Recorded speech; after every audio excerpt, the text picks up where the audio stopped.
ஹல்லேலூயா. நாம் எல்லாரும் கண்களை மூடி பயபக்தியோடு கூட அப்பா முன்பாக நம்ம எல்லாரும் கண்களை மூடி கொஞ்ச நேரம் ஹல்லேலூயா ஸ்தோத்திரம் ஆண்டவரே, ஸ்தோத்திரம் கர்த்தாவே, ஸ்தோத்திரம் அப்பா, ஸ்தோத்திரம் ராஜா.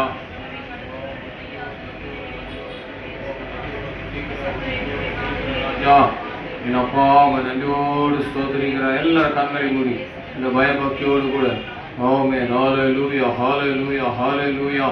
நன்றி தாவனே, நன்றி ராஜா, நன்றி ராஜா, நன்றி ராஜா, நன்றி ராஜா, நன்றி ராஜா. விசேஷித்த நாளுக்காக உமக்கு நன்றி செலுத்துகிறோம் ஆண்டவரே. உயிர்த்தெழுந்த உம்முடைய நாளில் ஆண்டவரே அப்பா அநேகரை உயிர்ப்பித்து ஆண்டவரே அநேகரை ஜீவனோடு வைத்திருக்கிறீர் ராஜா. அதற்காக உமக்கு நன்றி செலுத்துகிற ராஜா. அப்பா உங்களுடைய திருப்பாத்திரை எங்களை ஒப்பு கொடுக்கிறோம் ஆண்டவரே. குறைவுகளை நிறைவாக்குங்க ராஜா. மீதியானதை எடுக்க செய்யத்தக்க கிருபைகளும் தயவுகளையும் எங்களுக்கு பாராட்டும். எல்லா கன மகிமை துதியும் பலியும் நீங்கள் எடுத்துக்கொள்ளுங்க.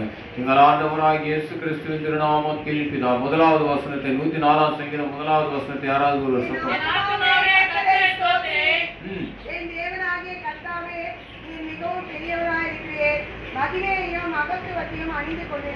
சகோதரர் வாசி.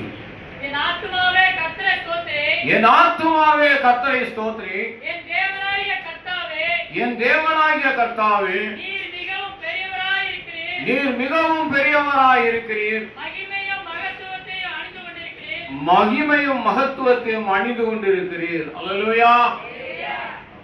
இந்த வசனத்தை நீங்க பிரிச்சு பிரிச்சு படிச்சு நீங்க தியானம் பண்ணீங்கன்னா கிட்டத்தட்ட 3 மணி நேரம் ஆகும் உங்களுக்கு. அல்லேலூயா. அவ்வளோ அவ்வளோ ரகசியங்கள் இதுல மறைந்து இருக்கிறது. ஆனால் இப்பொழுது நம்ம சொல்வதற்கு நேரம் இல்லை. இருந்தாலும் உங்களோடு கூட ஒரு சில வார்த்தைகளை அடியேன் உங்களோடு பகிர்ந்து கொள்கிறேன்.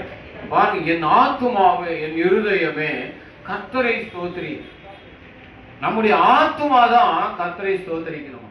ஆத்துமா என்பது இருதயத்தின் ஆழத்திலிருந்து காணப்படுகிற ஒரு காரியம். ஆவி தேவன் தந்தது, அது தேவனுக்குரியது. சரீரம் மண்ணுக்குரியது, அது மண்ணுக்கே போயிடும். அல்லேலூயா. ஆமா. அப்போ இந்த ஆத்துமா தான் நன்மை தீமை அறியத்தக்கதா இருக்கிற. இதுதான் தேவனிடத்திலே போய் நியாயத்திற்குள்ளே நிற்க போகிறது. அல்லேலூயா. பாவ புண்ணியங்களுக்காக நிற்க போகிற ஒரே ஒரு காரியம் ஆத்துமா மாத்திரம். இருதயத்திலே தோன்றுகிற நினைவுகள் அத்தனைக்கும் கணக்குகள் இருக்கிறது. அல்லேலூயா. நீங்க நினைச்சு பாருங்க, நம்முடைய கண்கள், நம்முடைய கால், நம்முடைய அவைகள், ஒவ்வொரு கை, இதெல்லாம் என்னென்ன தவறு பண்ணுகிறது. நம்முடைய இருதயம் தான் எல்லாவற்றுக்கும் காரணம். அல்லேலூயா.